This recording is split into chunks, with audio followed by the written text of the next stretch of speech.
This is a choclo.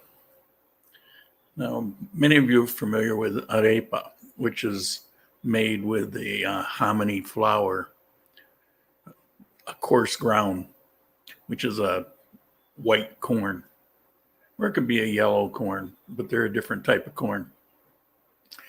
Covfefe. But this is a very special arepa. Wait, you're saying, why am I broadcasting live now before? Because I always have my coffee cold because I'm doing the broadcast. So right now, you're not watching this. This is me having my breakfast before we start. But since you're with me, apparently, if you're seeing this, I want to tell you about this little gem. This is called a choclo. And it's an arepa, but it's made out of a corn flour. And it's a lot like cornbread. And it tastes like cornbread. And it's yummy.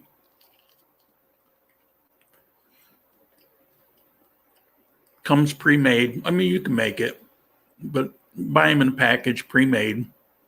There's all kinds of, some really suck, some are really good. This is a really good one. And then you throw it on the burner, flip it on both sides, get a little char and a little crunch to the outside. I like cold coffee. I do if it's got ice in it, if it's actually iced coffee, but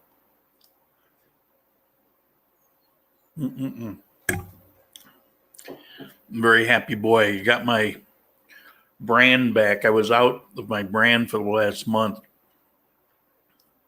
And so I went to the supermercado, Lorales. I don't pronounce it right. The taxi driver is always correcting me. We have this little back and forth. Lorales, no, Lorales, Lorales. They're going to have to change their pronunciation for me. Morning, Rob. George, Zach. So I'm having my cornbread arepa. Arepa to you gringos.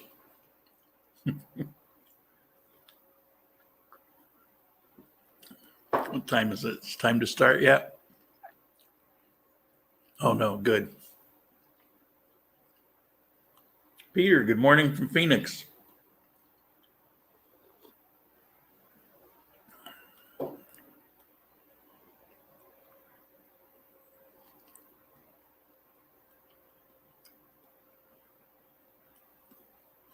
Stuffing my face with Colombian cornbread called chocolo. Having my coffee before it's time to start.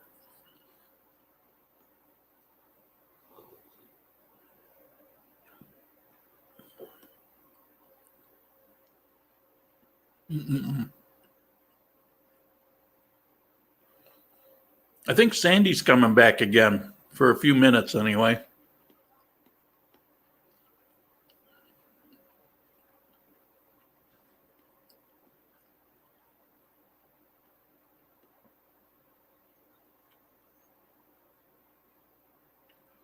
The charring's courtesy of me. I like it that way. I mean, you could just heat it up, but some people get them hot and slather butter all over it. I like them just the way they are. Get ready for your salsa lessons, Dave. No, done salsa. Been there, done that. Not interested anymore.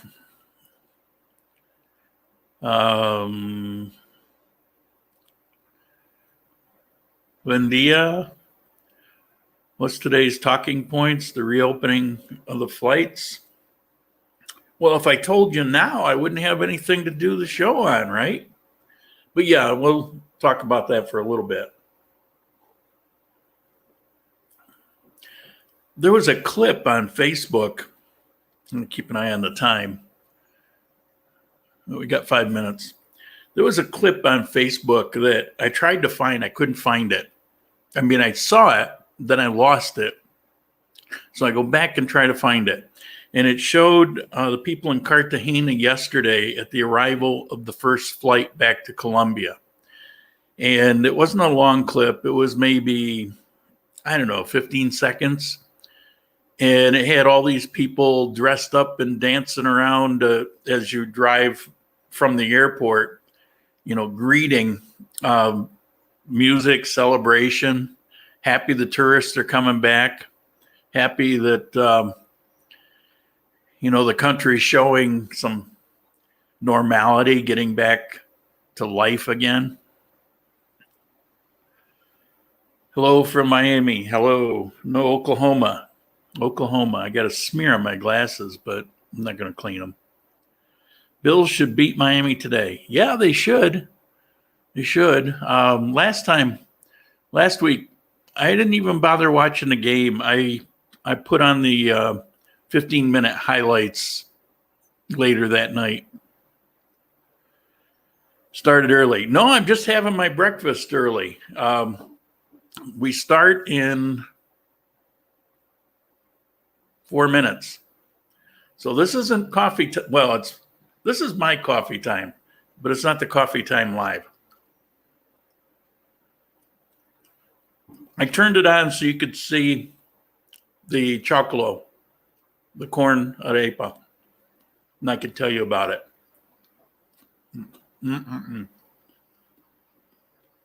I could have my breakfast and my coffee before blah, blah, blah.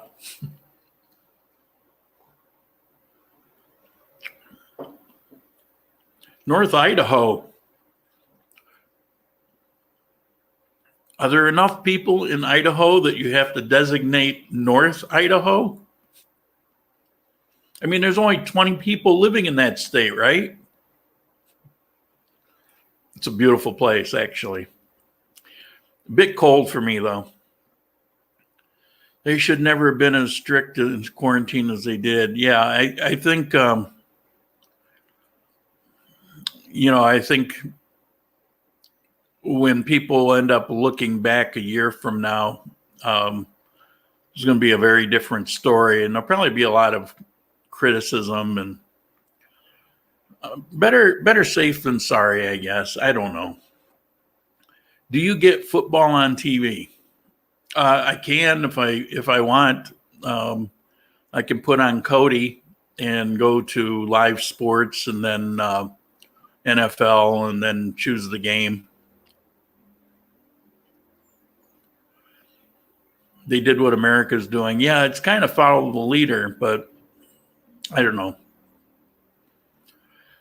We're out of it now, and that's honestly at this point, it's all I really care about.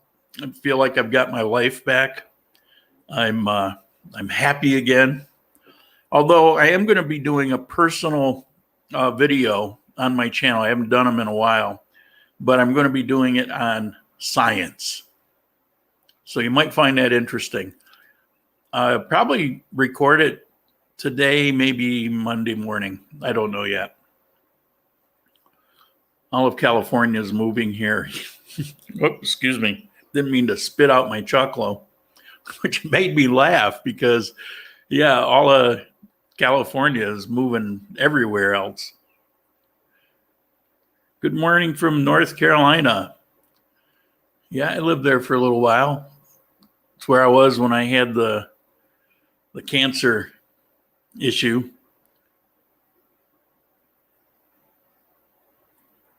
Don't hermit back up again.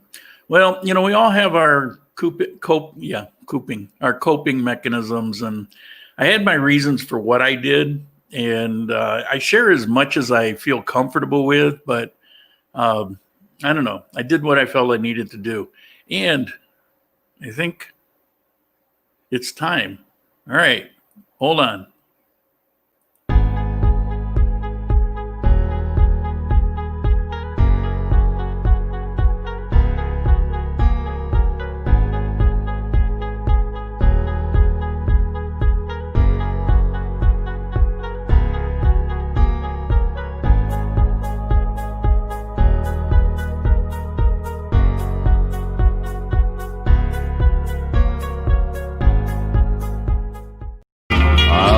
have a cup of coffee, then I'll go.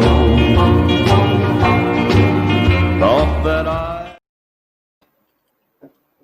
Oh, choking on my cornbread. I almost got it finished.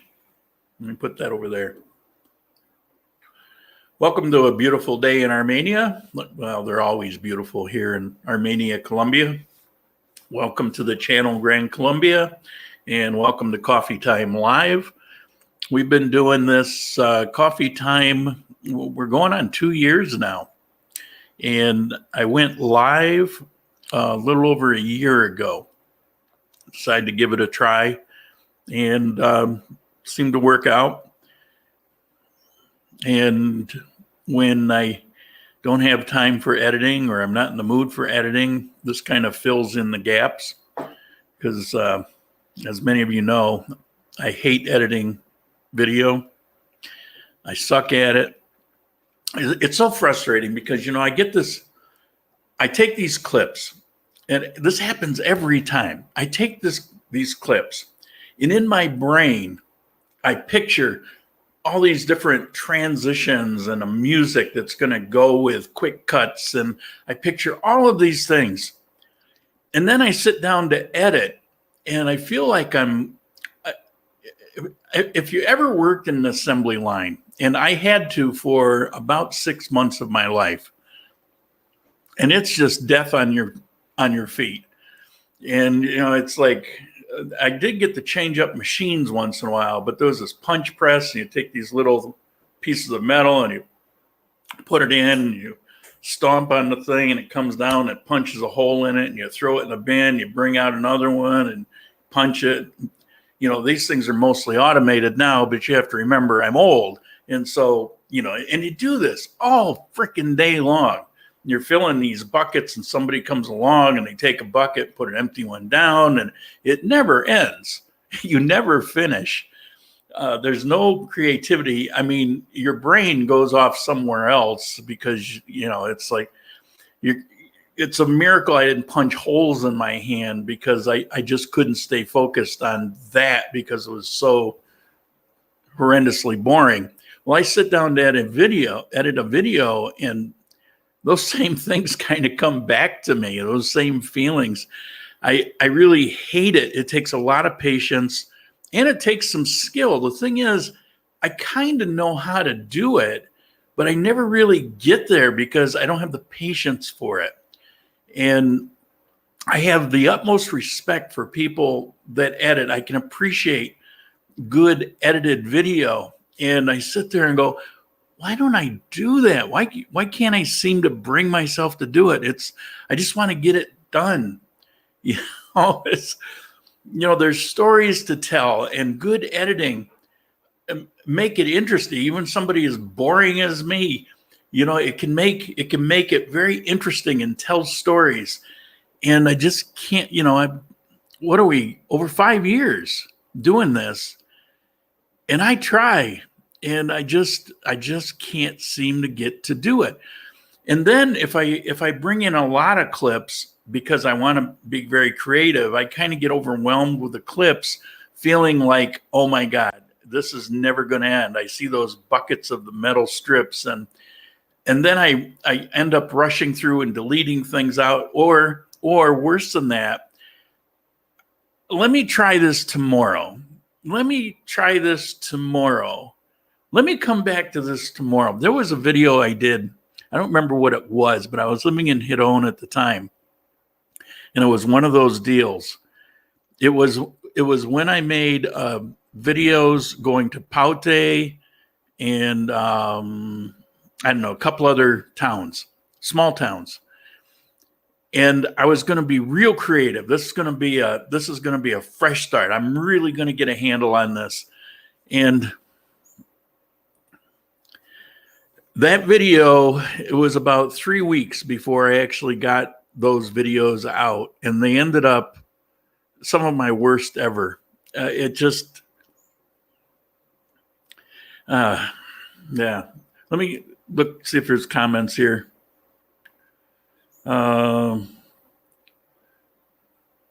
real estate up to 300%. Man, the quality is super good. Thanks. Appreciate it. I've been working at it. I've been doing everything I possibly can. I had the internet company out here, and they're coming out again tomorrow. And it's not that there's anything wrong. It's just that the internet that I have here is 60 megabytes per second. And I was running about 10 less. I want every ounce of it. I don't want it to be on this end. And all you really need to broadcast is about 20 megabytes per second. I've done it on 20. Comes out fine without problems. You get less than that. And particularly if you get around 10, it's not going to work right. It's going to be lots of problems. Okay, I'm rambling on.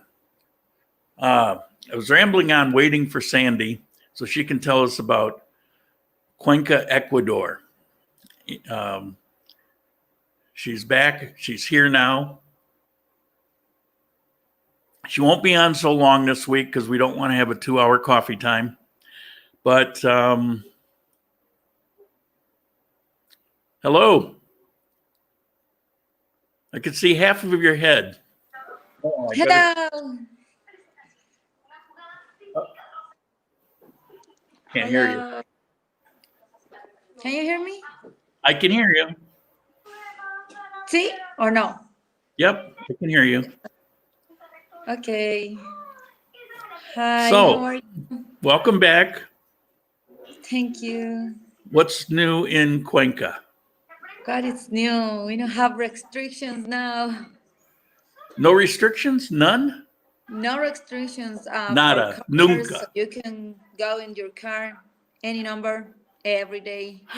Touristic place that are open now. I think it was like 5 a.m. to 10 p.m. Oh, the curfew. Mm-hmm. And what else? I think they now you can go to the church, like places like that. They are open now. No restrictions. But everybody's still wearing a mask. Yes. Yes. Everybody. Oh my But I God. don't know. I can go to the centro, so to the downtown. I don't know how it's there. I only But they're telling people to wear a mask, right? see. You have Yeah. to wear. So I have to wear totally all day in my work. Well, yeah, but you work in a lab, I know. so But that's it. you'd have to wear it sometimes even before Corona. See. But igual. I think for me it's normal because I used to use to wear the mask, the gap, glasses in my lab and the lab coat. So, Somebody says it might be a great idea to make Sandy regular, representing Ecuador, with Lauren representing Colombia. Maybe we could get in a boxing match. In this corner is Sandy from Cuenca, and in this corner is Lauren from Colombia. Good idea? fighting. Well, this is what is this second week in a row? Second what? It's the second week in a row that you're on. So she's regular for 2 weeks. Maybe next week, if she has a place to lock up her monstros. Hey, tell me about. Tell me what's going on with this girl on the coast. See, I told you about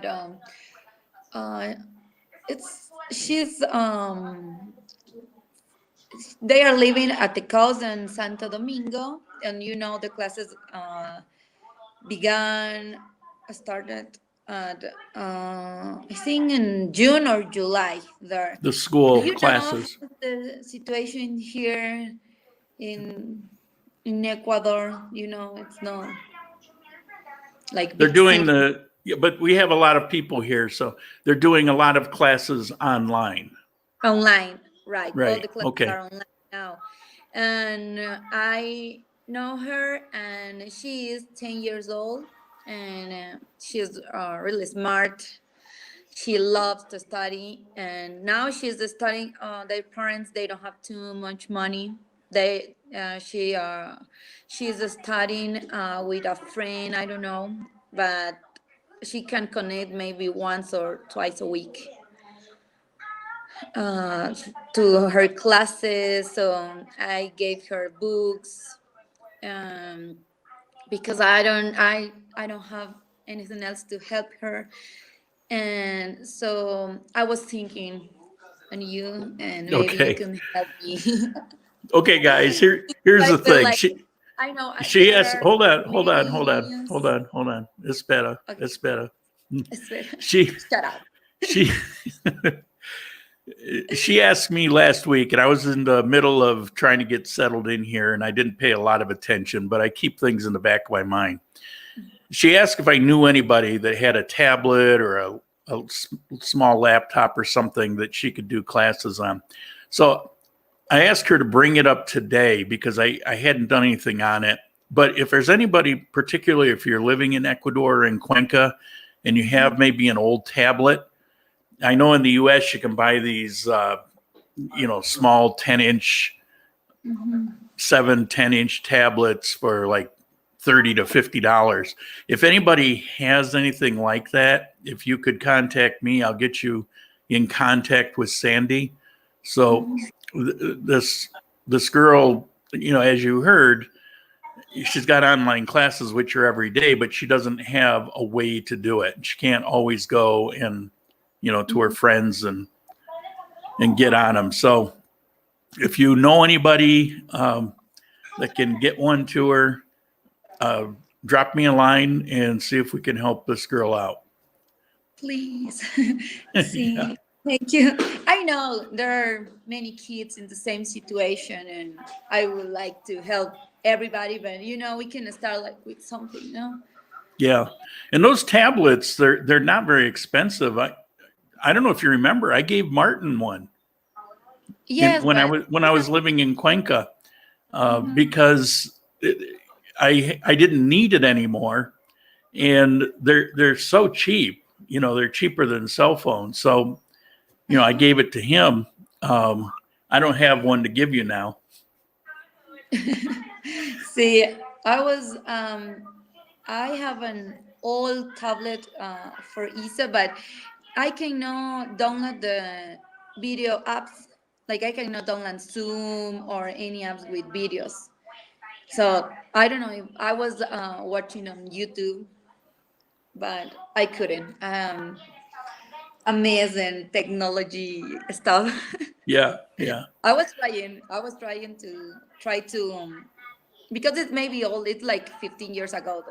The first tablets by Samsung is Right. old, so I Yeah. cannot download because the Android is old, and I can know how to actualizar, Okay. update. No sé. We're going to have a fight Why? because people are asking. So you and me, we're going to have a fight. This fight is going to be, I think Armenia, Colombia is the absolute best place to live. Now, you think Cuenca is the best or pretty good? Or do you think it sucks? I don't know how it's Armenia.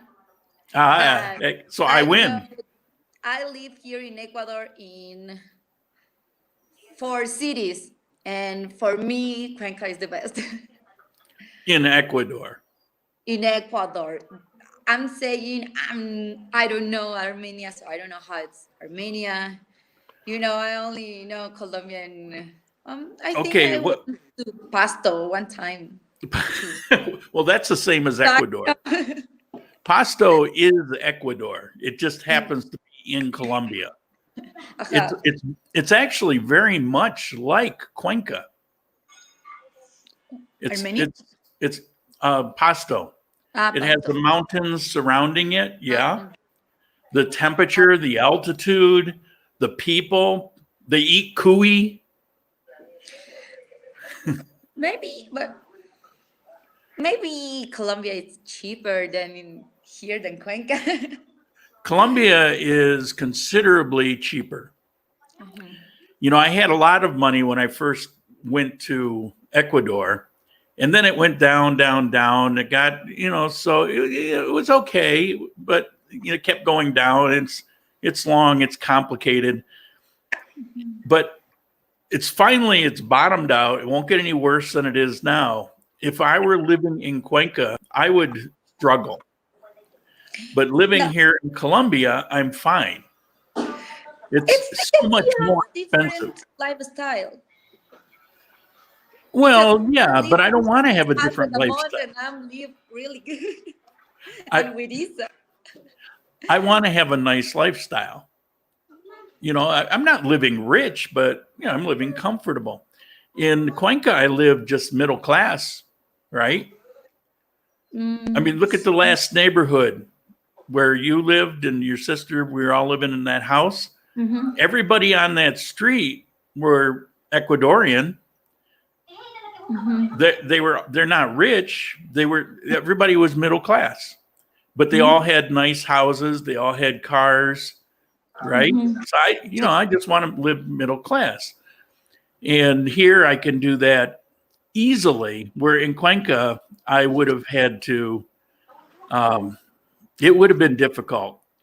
I would say that to live the same lifestyle, you need maybe an additional $600 or $700 a month in Cuenca versus Armenia. So how many do you need in Armenia a month for Uh, your lifestyle? I can live here comfortably, middle Mhm. class, on $1,200 a month.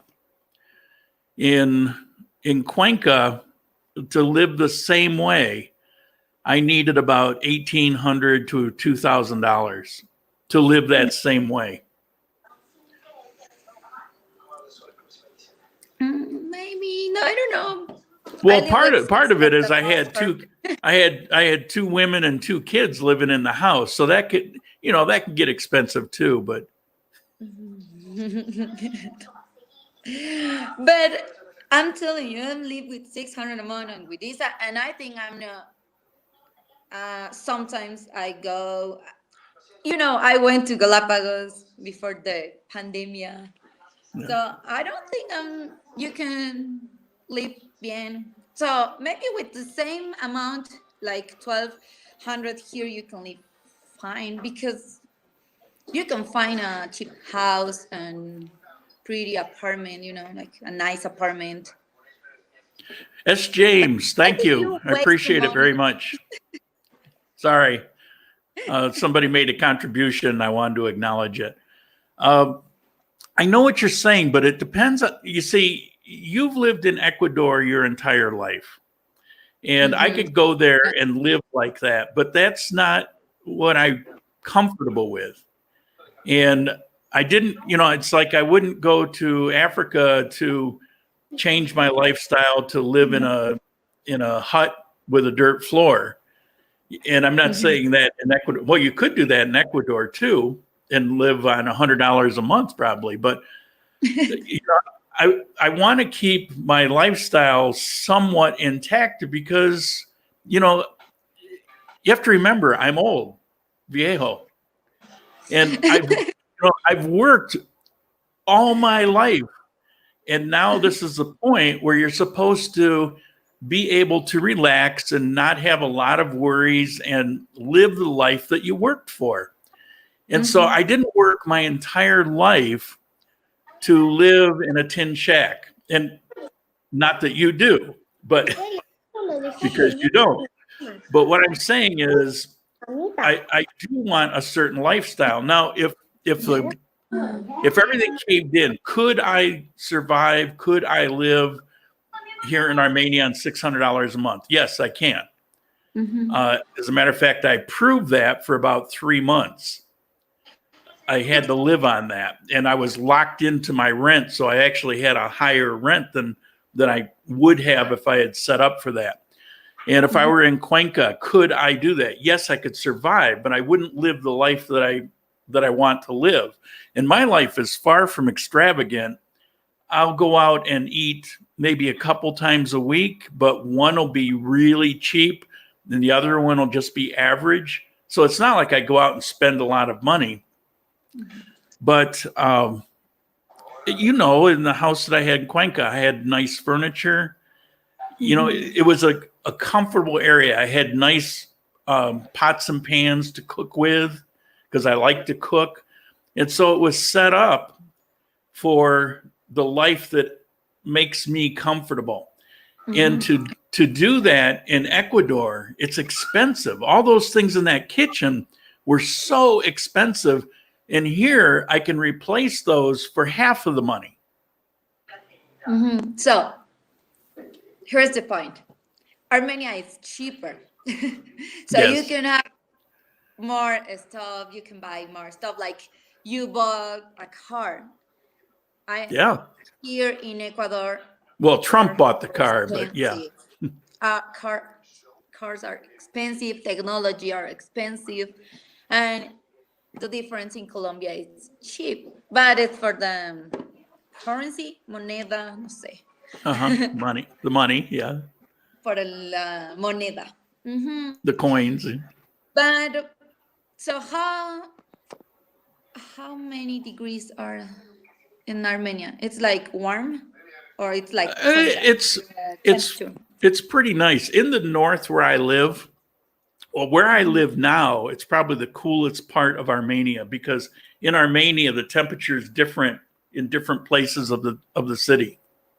The last place, the highest it would get would be about 82, 83 degrees. Somebody convert that for me. Put that into centigrades in the comments.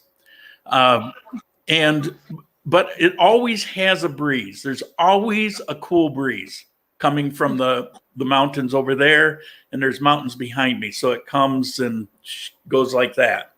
It's got this convection current.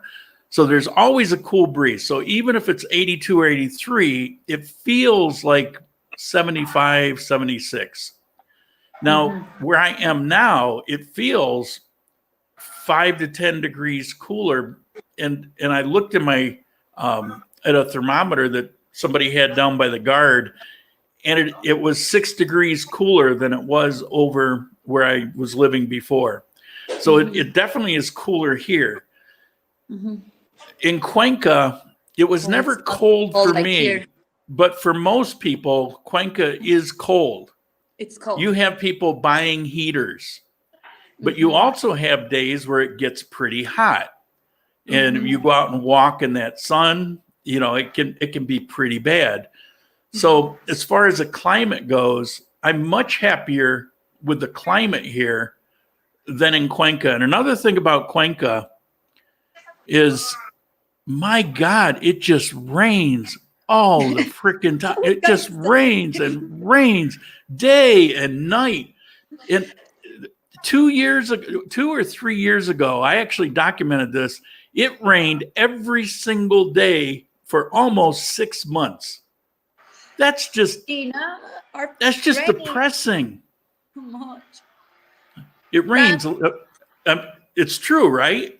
See, I'm not exaggerating. There are months like when it's perfect, the weather is perfect. But now it's raining. I agree with you. It's raining and it's getting cold. No, más frío. You see, it never gets too cold here. It never gets too hot, never gets too cold. No, it was perfect. Maybe for the weather. No, I'm speaking about Armenia. There's other places, like Kali. It's like living in hell. It's so hot. But in Armenia, see, it rains here too. We have a rainy season also, but it's always in the afternoon or evening, mostly in the evening. In Cuenca, it rains day and night. It rains whenever it feels like it. True? Like today in the morning was raining. Now it's fine. Maybe in 1 hour it's raining again. So exactly.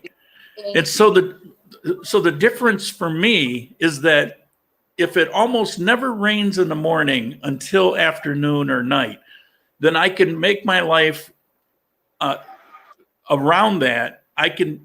Everything that I want to do, I can go out in the morning and do it, go into the afternoon, come home. I never get rain. So day after day, it may rain, but it never stops me from doing what I want to do. So if I want to go out and walk, I know I can do it because it's more routine.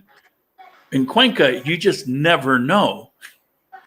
See, the weather here is crazy. Sometimes it's like yesterday, it was like in the morning really sunny. Like we say sol bielero. It's a sun for drink a beer. We say sol bielero. So I think in the morning was like sol bielero, and then maybe 3 or 4 fucking raining. You cannot leave to the house from the house. It was raining and how do you say relámpagos? Who? Baja el volumen. ¿Puedo patinar en la cocina? No, baja el volumen. ¿Pero puedo patinar en la cocina? No, baja el volumen. Pero si Wait a minute.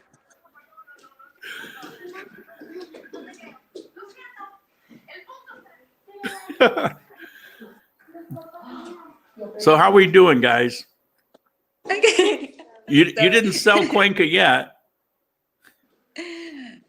Morning, Mike. Okay, now I'm going to say Okay.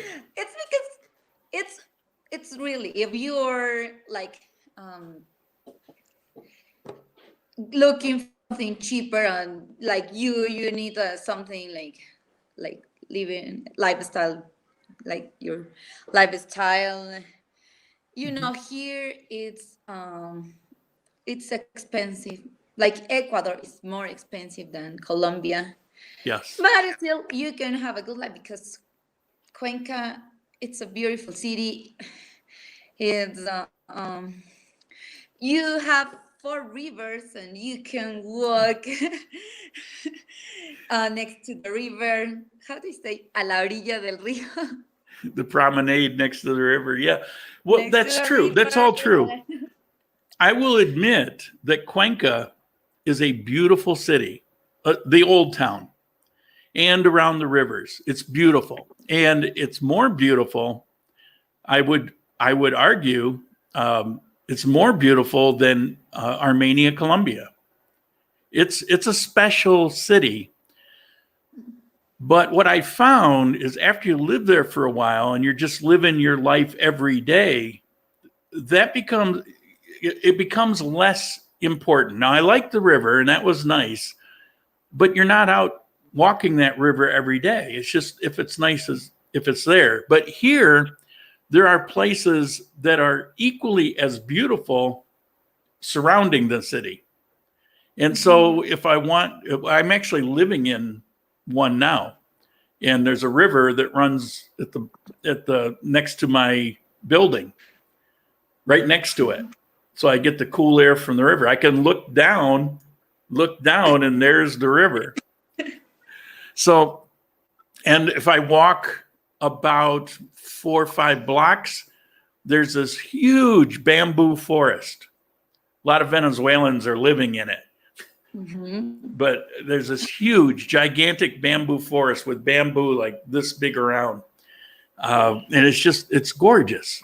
It's a gorgeous place. But I would give the edge to Cuenca for that picture postcard look. It's stunning. But it's cheaper here. It's the climate's better here. Now, another thing that I would say is better in Colombia is technology is so much better here. everything available in the United States, I find is available here. But in Ecuador, there's so many things you can't get, you can't buy. When I needed a GoPro, I wanted a GoPro camera. I could not buy one in Ecuador. So I bought one from somebody that was coming from the United States to Ecuador. I looked in Guayaquil, I looked in Quito. You can't buy them. Now maybe you can, but then you could not. I don't know now, but at the time you could not. When I wanted a drone, I wanted a specific DJI Phantom drone, could not buy it in Ecuador. It had to come from the United States. Here, whatever it is, I've looked these things up. Even if I don't want to buy them, I look it up. I can buy them. There's GoPro shops in every city. But you see, the technology is equivalent. And it's important to me because if you're doing video, there's a lot of things that you need. And you need to upgrade. And in Ecuador, it was really difficult and it was very expensive. When I had to buy a microphone, I had to pay $120 for a microphone that I can buy here for $30 because of the taxes. We have muchas restrictions for import technology. We have to pay a lot. So yeah. I'm agree with you. One time I went to Colombia to buy a computer because you find a fucking computer here in like $800, and the same computer you can find in Colombia in 400, 500. So it's true. It's true. Fucking yeah. Government. Okay, but it's not everything. Now, if you want to go live in a picture postcard and you want to live a more basic life, then Cuenca is probably the place to go. But if you're interested in having everything that you had in the United States, then Colombia is probably the place you want to go. Sí, but still Cuenca is the best. Anyway, I'm gonna make one more argument for Armenia. The people here in general are so much nicer. You walk down the street, everybody's friendly, everybody's happy, everybody's smiling. People will just come up and talk to you.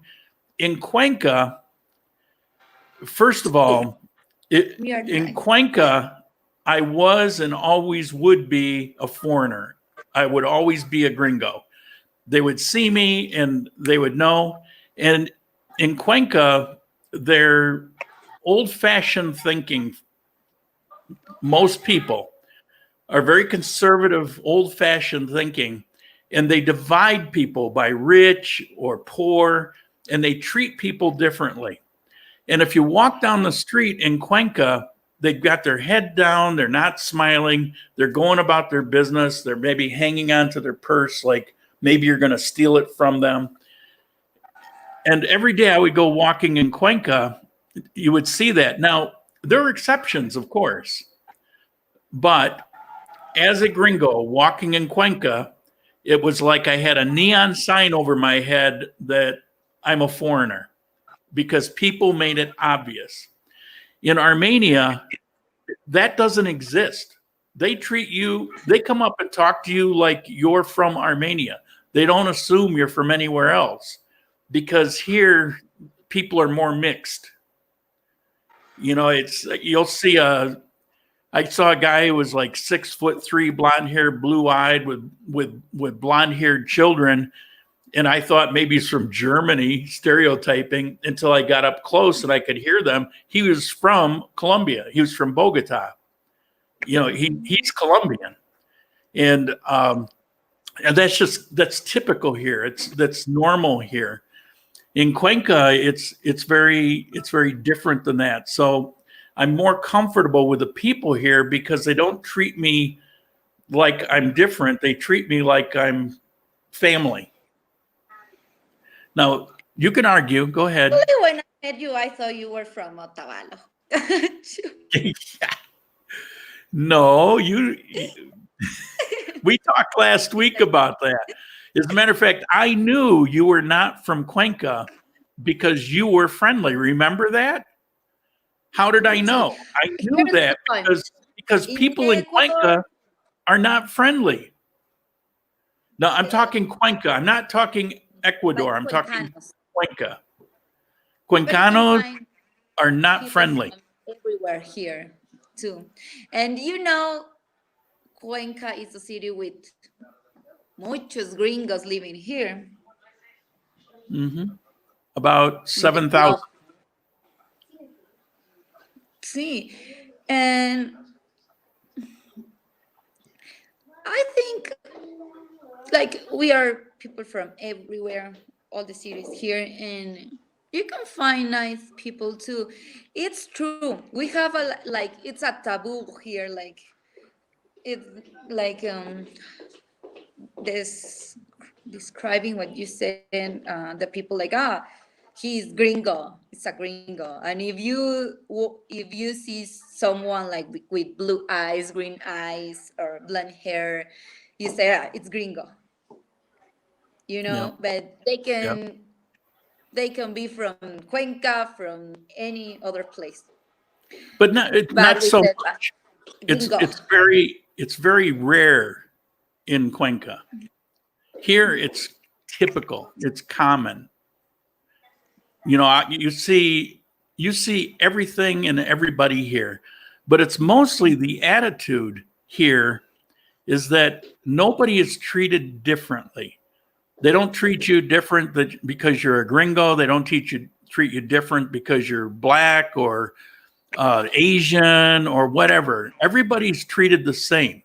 Everybody's treated with kindness and respect. And in Cuenca, that's not always the case. It's mostly not the case. Now, as I said, everybody's not like that. But And the what majority about of people are like that. Armenia? Is safe? Is Armenia safe? Yeah. Because you know you always can watch news from Colombia, like it's dangerous. I know it's dangerous everywhere, but you know sometimes it's más dangerous.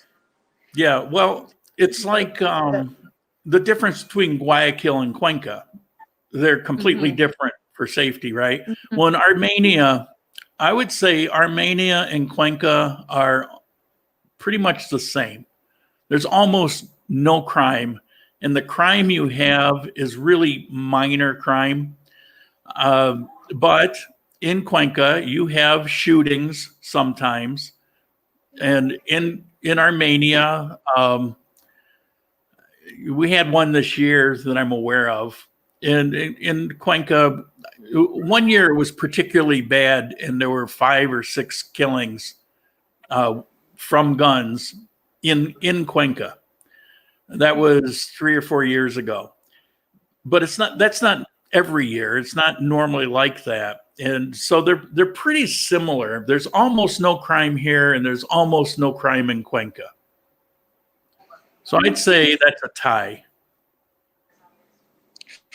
But still, you do your city, your home, you know. So you can have like, you know, every city has like bad things and good things. Yeah. But still, because I feel really happy here in Cuenca. I want to go to the park, play, go to walk next to the river. And here it's a city where you have to walk too much because you cannot find like buses in your route. So you have to walk because the most of the buses take the same route, the same way. So you don't have choices. You have to walk. And it it's not dangerous, not too dangerous. And you know, our downtown, it's really nice. I think it's the best in It's Ecuador. beautiful. It's beautiful, like It's one of the colorido. best in the world, I think. It really is stunning. It's really nice, and you can go to the Mirador de Turi, Hmm. and you can watch the city. And we have another park in the other side. It's the Parque de la Luz, and it's really nice too. You can watch the city, and I don't know. I feel We like have here is this is a walking city also. It's designed for walking. Now we have buses. The buses are probably better here because they're the half-size buses. So they have more of them and they can go on more of the side streets. Where in Cuenca, they only use the biggest buses. They only have the really big buses. but And so they what is only the go on the main population roads. there? What? What is the population? How many habitantes? I don't know. It's fewer. Cuenca is about 500,000 and here it's about 300,000. Yeah, we need So- buses, bigger buses. No, you need smaller buses. The small No, because we have less you population. get more buses but smaller. And what it does is it eliminates the traffic problems from buses. So if all the traffic is running smoother, then you get to where you're going faster. That's what they did here in Armenia. They got rid of the big buses and they work with the smaller buses. They can have more of them. So if you're waiting for a bus and a bus comes and for some reason you weren't paying attention, he goes, a minute later, there'll be another bus. You don't have to wait 20 minutes. There's so many small ones and they go and more of the side roads, where in Cuenca, those big buses, they can't. There's a lot of But places they can't go. Is Cuenca bigger than Armenia? Bigger in size?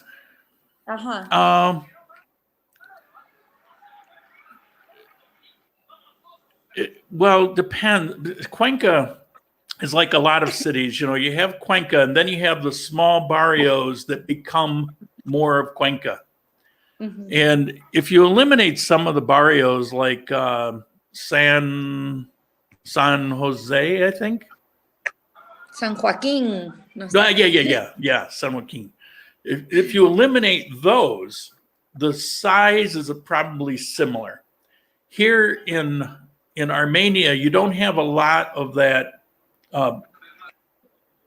It's now beginning to grow, but you don't have these barrios that become a bigger city. Endless. It's different, you know, because the population was less, but it's a growing city. You know, somebody said here that they want to go to Cuenca and immerse themselves in the culture.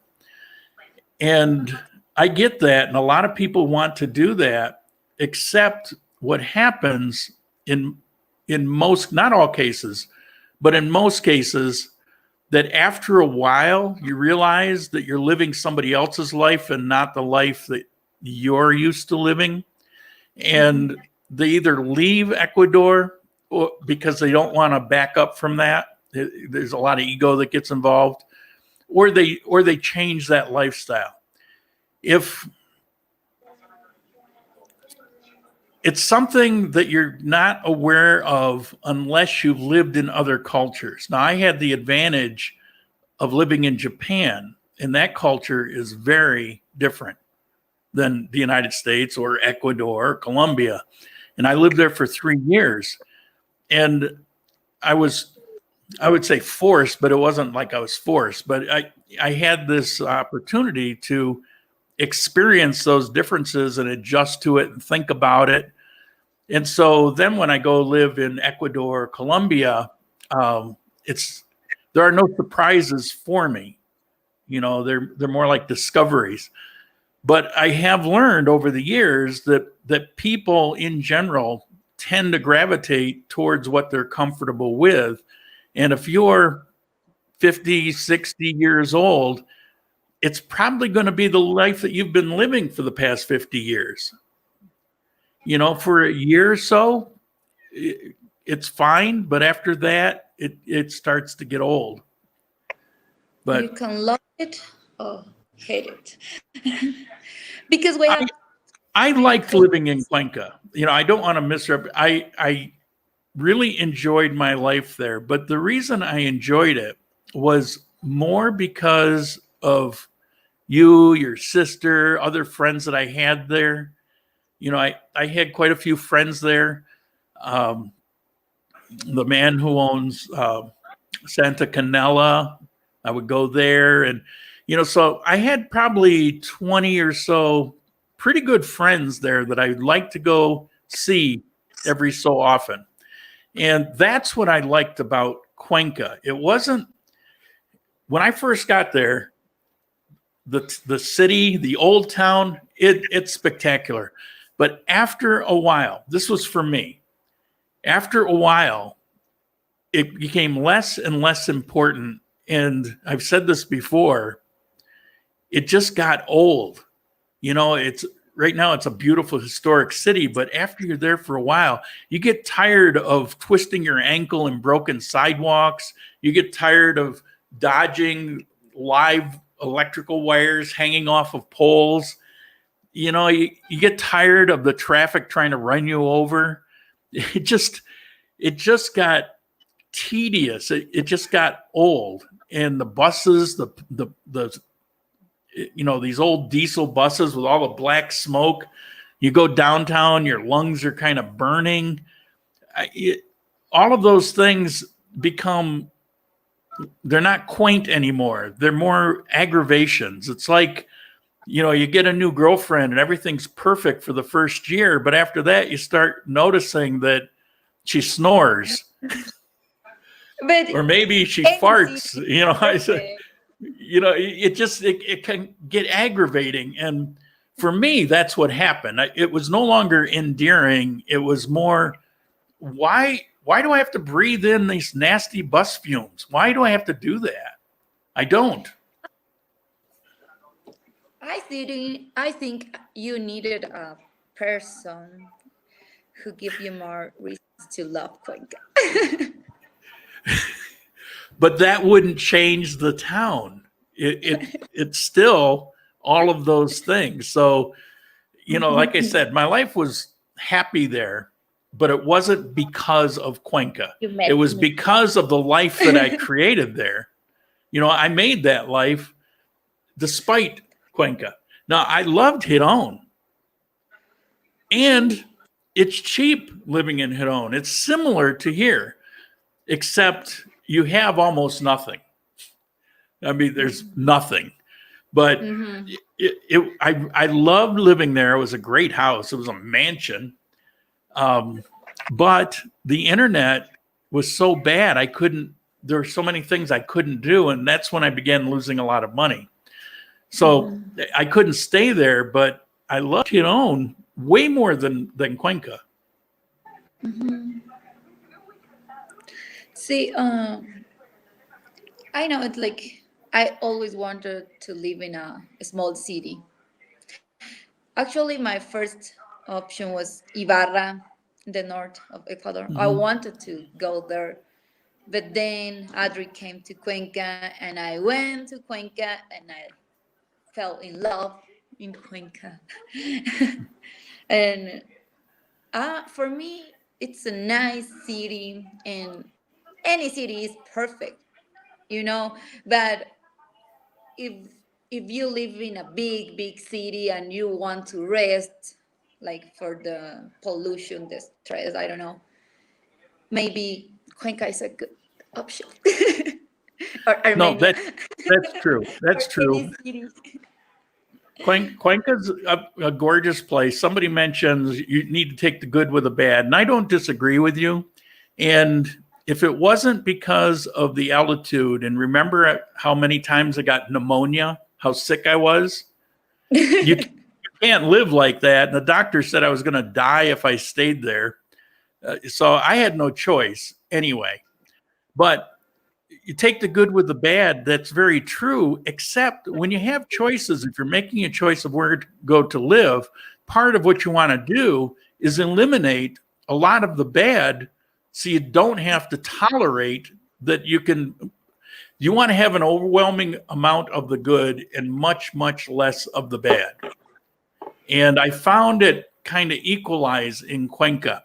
Now, here in Armenia, my first time here 20 years ago. I was here for quite a while. I've been here now for 2 years, right? 2 years I've been here. And it's as awesome today as it was 2 years ago. But I already knew Cuenca or Armenia before I came.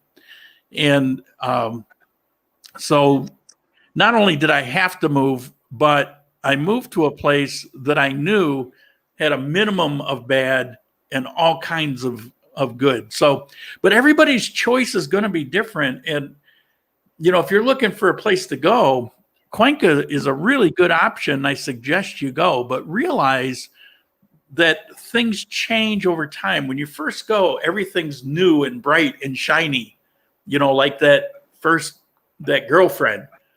And over time, the flaws come up. Now, the question is, are the flaws a deal breaker, or they're just something that, you know, you just take the good with the bad? For me, it was really on the edge. If I didn't have as many good friends as I had, I wouldn't have been in Cuenca because the city itself wasn't enough to keep me there.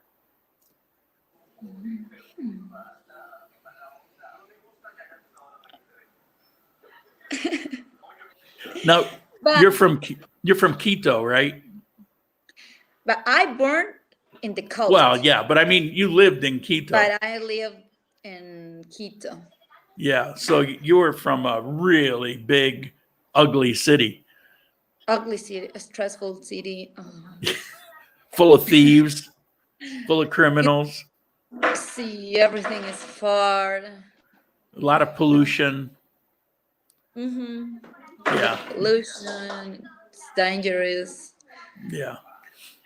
And in Quito, I live in a good place. My house was next to the American Embassy in Quito. So it was like, but it was dangerous. Yeah, well, as soon as you walk out the gates. Mm-hmm. Because you can go to really dangerous places in Quito. Like, you go and you have to keep all your stuff. But you can walk like in a park, Carolina Park, and still it's dangerous. Yeah. So yeah, we can agree on Quito. I don't like Quito at all. Guayaquil at least has some pretty nice areas, but I really don't like Guayaquil. Guayaquil, no, I don't like Guayaquil. No, it's so hot. It's like your, how do you say gustos? Tastes? Taste. Your taste, yeah. Because what if you love like the hot, Yeah, weather? that's true. No. Well, then can go you can live on the beach. To the coast. And we have too many beautiful cities in the coast and safe for cities.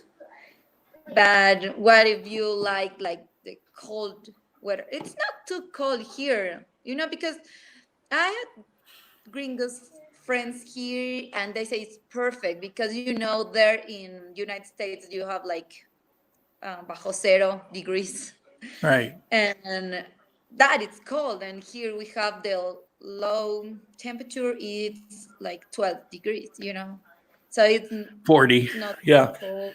Well, I said that for me, it was never too cold. What did you see me wear on days when you were cold? I was wearing a t-shirt.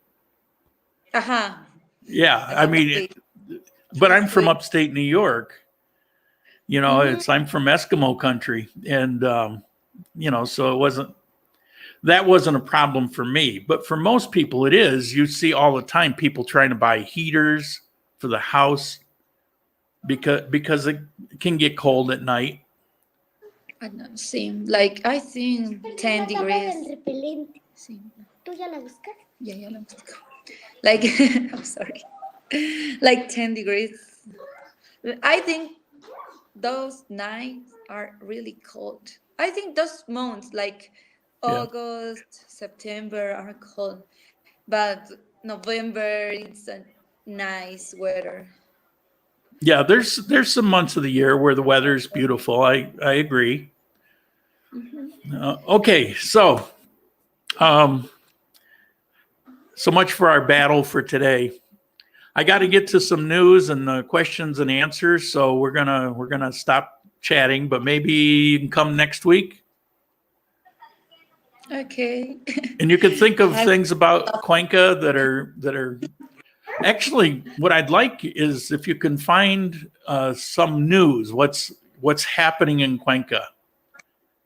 But Okay. okay. Okay, I'm going to look for news. All right. I'm Thank going. you. Ciao. You're welcome. Bye.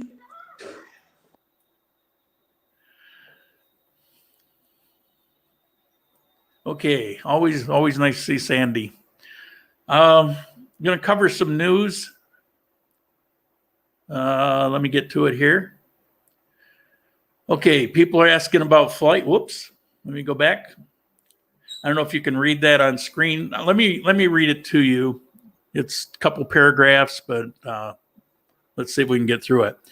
The U.S. Embassy is pleased to confirm that flights between the United States and Colombia will resume on Saturday, September 19th. That was yesterday. Operated by Spirit Airlines between Cartagena and Fort Lauderdale, and Colombia-based Viva Air between Medellin, Cartagena, and Miami. Regular international commercial service from major airports, Bogota, Medellin, Cartagena, and Cali will reopen on September 21st, tomorrow. Colombia's land and sea borders remain closed, so I can't go from here to Ecuador right now, at least until October 1st. Although there are exceptions to the rule. You can't apply for an exception. The U.S. Embassy will no longer organize humanitarian flights. All right, let me go to the next paragraph.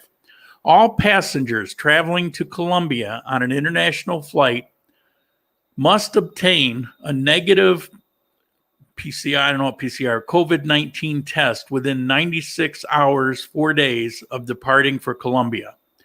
All inbound and outbound passengers must fill out the Migration Colombia's Check-MIG online form.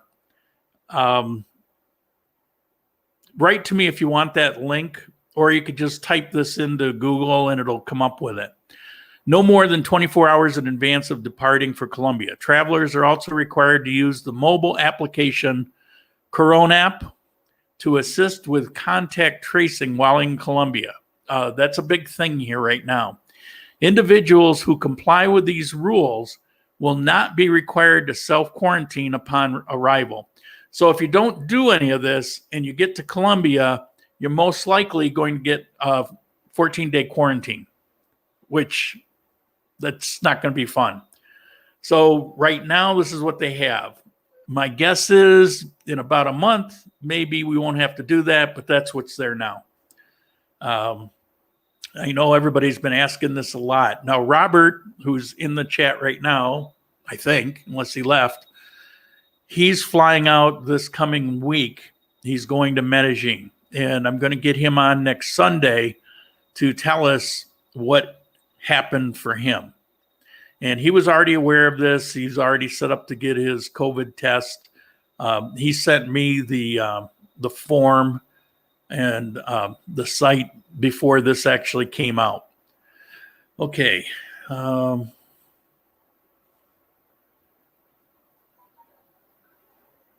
And here we go. There wasn't a lot of news today, actually. Amora Armenia, the citizens initiative that seek to beautify the city. This is kind of sweet. It's not something that was organized by the government, but people with a lot of time on their hands have been planning when they get out of quarantine that they're all going to go out and work to beautify the roadways and parks. Now, there's people that work for the city that do these, but there's not a lot of them, and it can take a long time. They might be in a spot and not get back to it for a year. And so there's large groups of these people working around the city, putting in new plantings. The plantings are being donated. The fertilizers being donated. The labor's being donated.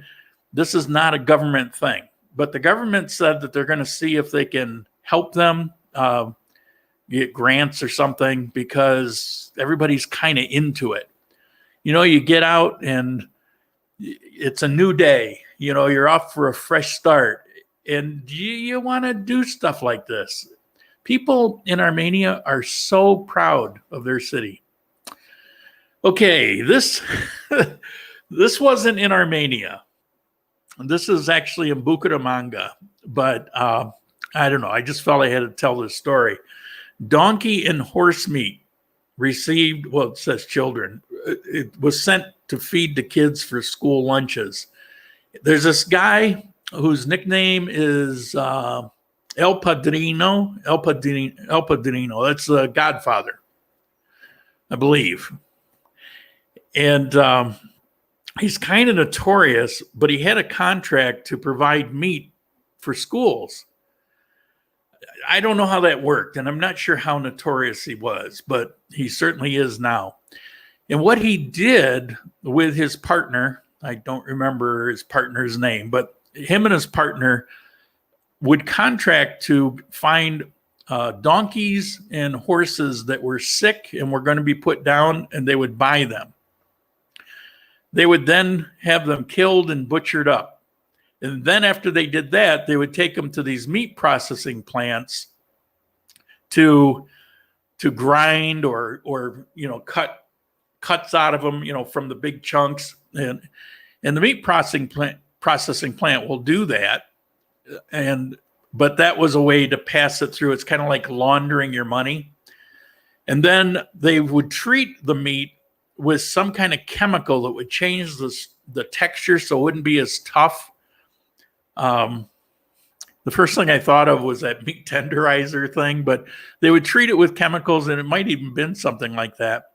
And then they would package them up and they would sell them to the schools. And they said that somebody do the math on this, that El Padrino profited after all expenses since June, made 500 million pesos. So that's like, I don't know, that's a lot of money. How much is that? Somebody do the math. Divide 500 million by 3,700. So kind of disgusting. But anyway, they caught him and he's in big trouble. As you can imagine, they got him on all kinds of charges. They don't take these things lightly here. Food quality, food sources are really tracked and monitored. That's why I've never gotten sick. I'm here 2 years, never had food poisoning or anything close to it. Cuenca, it was like every few months you'd get sick. And it's just a matter of monitoring, because if you have a place that has no regulation and maybe they don't have as many guests as they'd like, and they decide not to throw that food out and serve it to the people the next day, and maybe it happens again the next day, and so they do it yet again. You see, that's not really happening here, but that's something that happens in other places. So this got through the cracks, and there's a lot of outrage. All right, what do we got? Now, regular viewers, you're going to like this, I think. The mayor had this fill-in. He was asked to step aside while there was an investigation. Well, he's back. If I had OBS, I could push a button and you get this cheering. But on this program, you can't do that. But he's back. He's clear. He's mayor again. And all the craziness had actually... maybe she got word that this was going to happen, and that's why she stopped all her craziness. but she did stop her craziness about 2 weeks ago, and now he has returned. He was a good mare before. I expect he'll be a better mare now. So it's good news. Yay! And the last one. There's a new road project here in Armenia. Now, if you look in this photo, you'll see this large rectangular building, then kind of off to the corner is this road that's actually a bridge. And then in the back, you'll see these yellow buildings with a brown roof. Well, that actually veers around to the left, and I live just down the road from that. This directly affects me because once it comes across this bridge, that's actually a circle there, and it becomes congested. It's kind of traffic bound. So they proposed this new road that will bypass this. And so if you're trying to get to one place or the other place, different places that are important that you want to go to, like my driving school starts tomorrow, except it has to start Tuesday. If the new road were there, I would have a direct shot with no traffic right to its door. How cool would that be? So it's going to be very useful for Armenia, and it's going to clear up an area of congestion because traffic in the afternoons in certain places in Armenia can get bad. Picture 5 o'clock in any city. Well, from here it's usually from 3 to 5:30. It can get kind of congested, not everywhere, but in certain areas. And this is one of them. And so I don't know how long it's going to take, probably 3 to 5 years, but this is going to happen. So that's good news.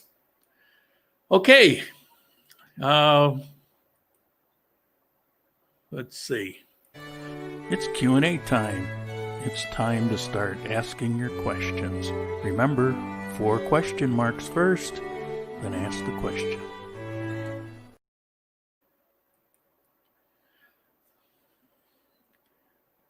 What do we got? $134,000. Thank you, Jesus. So El Padrino, since June, in that story, he was actually arrested last month. So from June to August, he personally profited $134,000. Compared to the United States economy, you can multiply that times 4, and that would be the equivalent of what it would be in the United States. So it's a little over $500,000 over the course of a few months. So that's some pretty serious dough.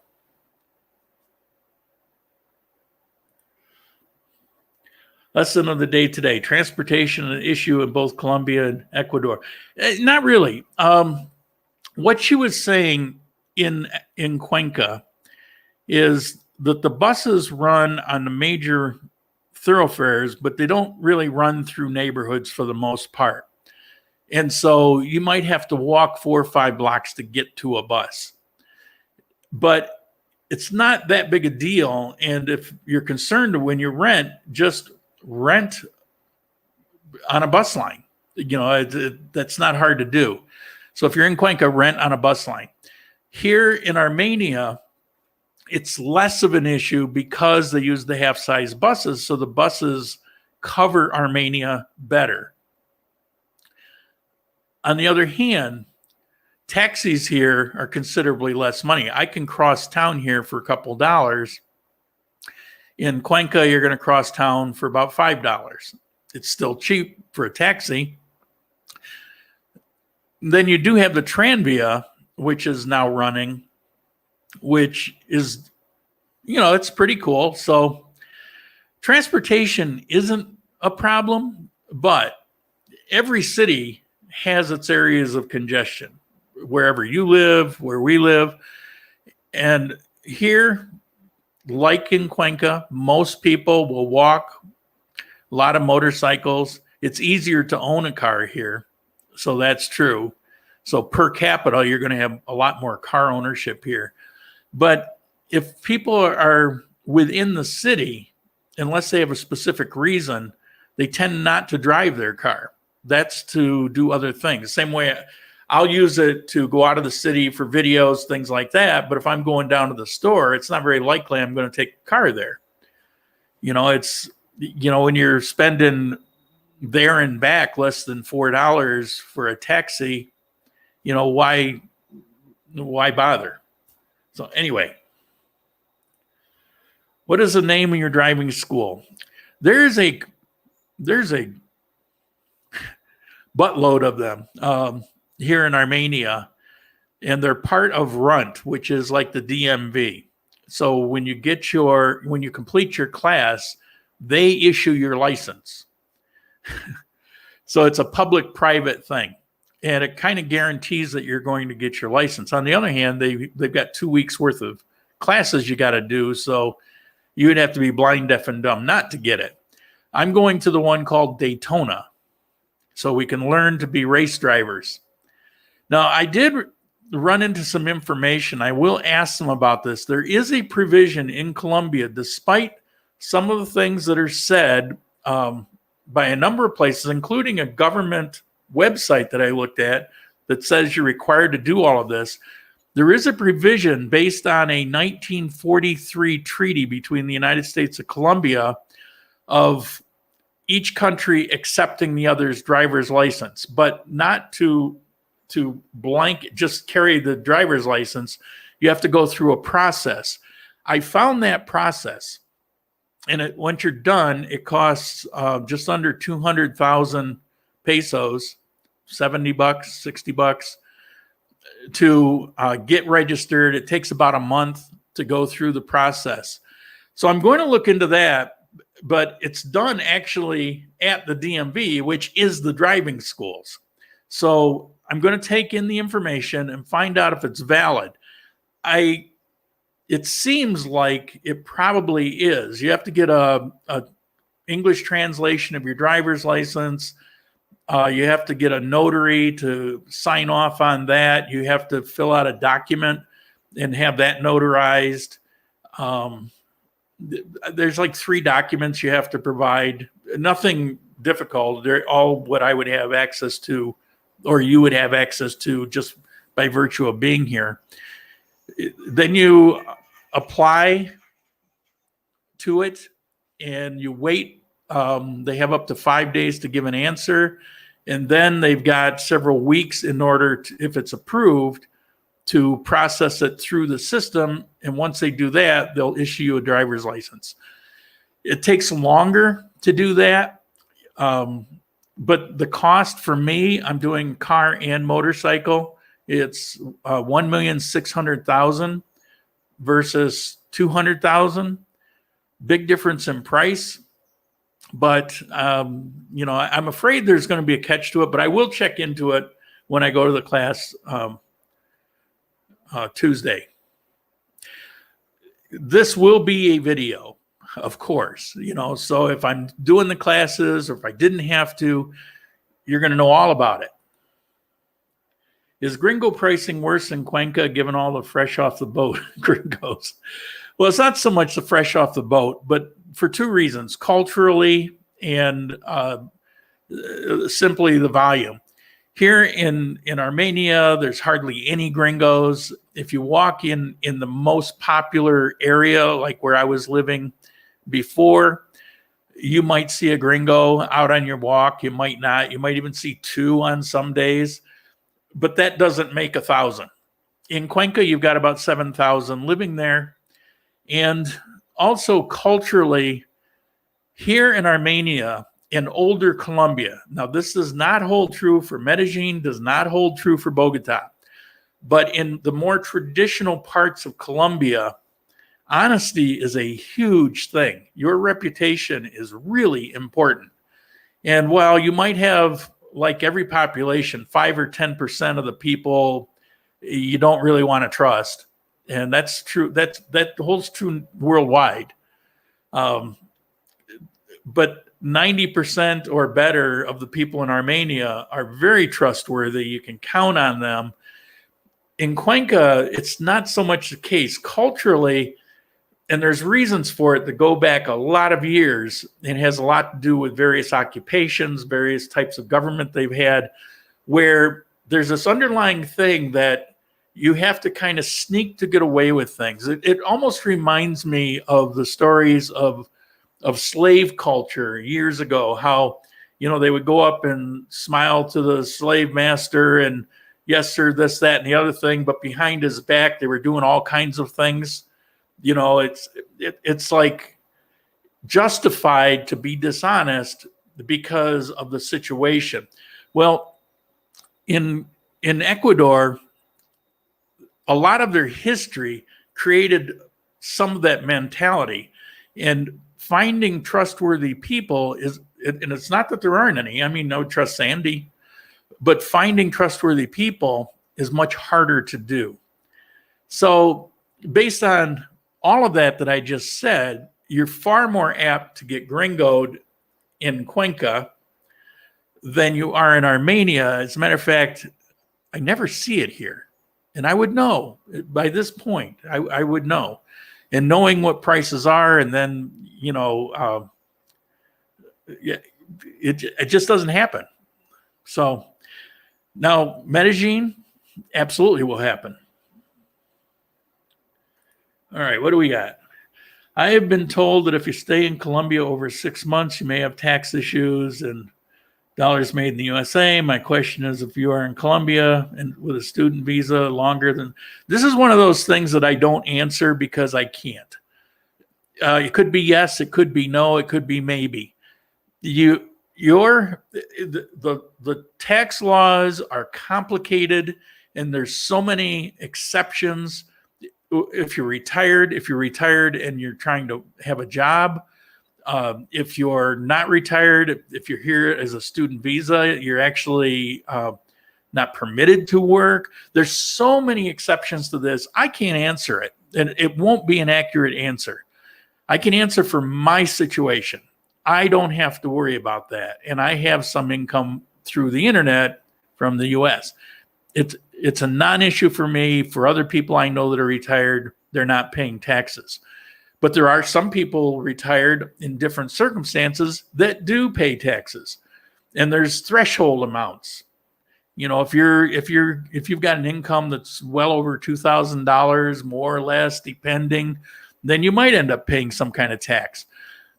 You got to check your particular circumstances and make it more complicated. I've learned over time that this thing about honesty, you can almost check at the door when it comes to tax accountants here. If they tell you that you're not going to be taxed, they're not going to make any money. So they might tell you that there's going to be a tax, but they can take care of it if you hire them.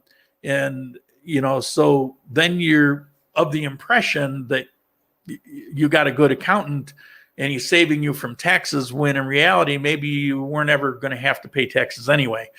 So it's kind of a crapshoot. I don't know what to tell you on that. Tax implications. The only thing I can tell you is if you come here and you work here, and if you have a business here, you will be taxed here. If your work is on the internet, that's a whole different story. Don't know what that was. Lost something here. Survival tactics. I'm not sure what that is. We have any other questions?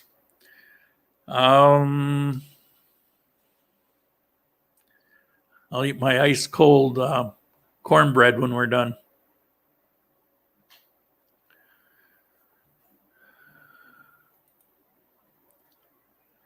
Yeah, I know it's frustrating to not be able to get direct answers to certain questions. There's just certain things I can't answer, particularly live in a public venue, because first it'll be nitpicked because somebody will have a different circumstance and they're going to say, but this, and this. And you know what? They're telling the truth.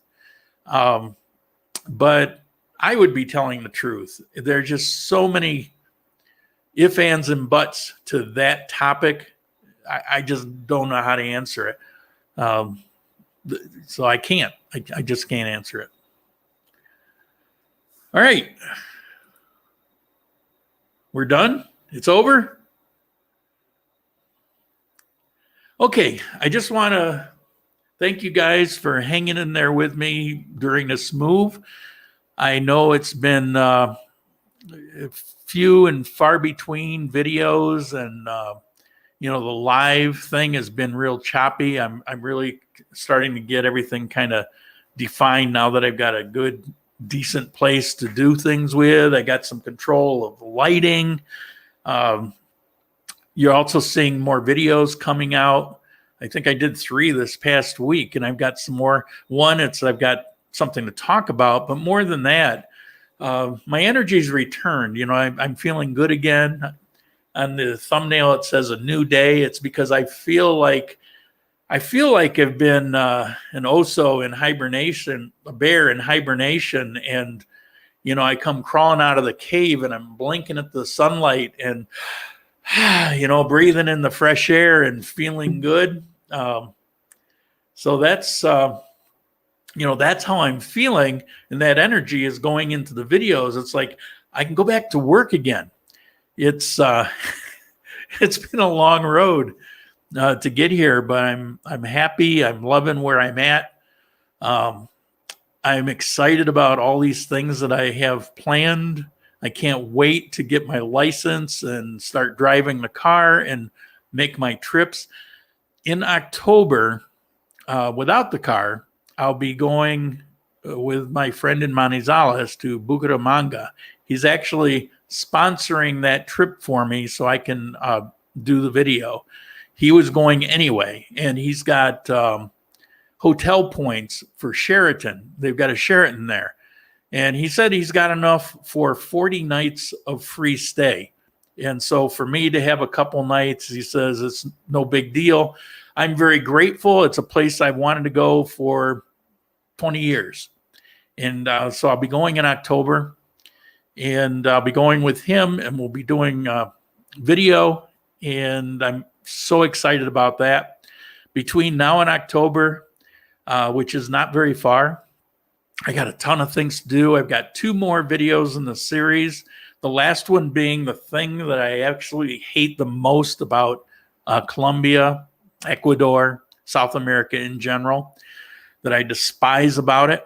But you take the good with the bad, and it's not bad enough to override all the good. So I've got that coming up. And then I've got this driving school thing coming up. So I've got a lot of topics that I'm going to be doing that will directly relate to you. And at long last, I have planned in October, although it may end up being in the end of November. I don't know yet. But I plan on doing 1 or 2 videos specifically on signing up for health insurance, specific information about health insurance. If I can, even videoing some of the process, if I can get somebody to allow me to. I've talked a lot about health insurance, but there still seems to be some confusion around it. And so it's always good if you can have video attached to it so it's not misunderstood. Mr. Chillin, thank you. My goodness. MX, is that Mexico? Not sure what that is, but thank you very much. I appreciate the contribution. Not really. The fact that you managed to do all the filming, editing, hosting is amazing. Thank you. I appreciate it. A lot of people don't know. Sandy, she doesn't realize. She wanted me to help her with something an hour before this. I need about an hour and a half of prep just to set up to do this. And this takes, I would say, a good 40 plus hours a week. And even when I'm not doing that much, it's a good 20 hours. And when I'm at my busiest, it's almost 60 to 80 hours. It's labor intensive, but except for the editing, it's a labor of love. I love doing this, which is why I do it. I'm making a couple $100 a month off of this in total. So while that's great, it's wonderful and it keeps things going. It's not like I'm getting rich off it. And if I didn't do it, I wouldn't have that couple $100, but then again, I wouldn't have to be spending it either. So the reason I do it is because I really enjoy doing it. And so going back to where I began, I really appreciate you guys. You hang in there, you help me, you support the channel. I've got a lot of new people involved in this. And now that things have opened up, hopefully there'll be even more available for you to learn about how to move to another country and have a great life, or what to see when you come to visit. So I think that's it. Let's see if we can wrap it up. Ciao.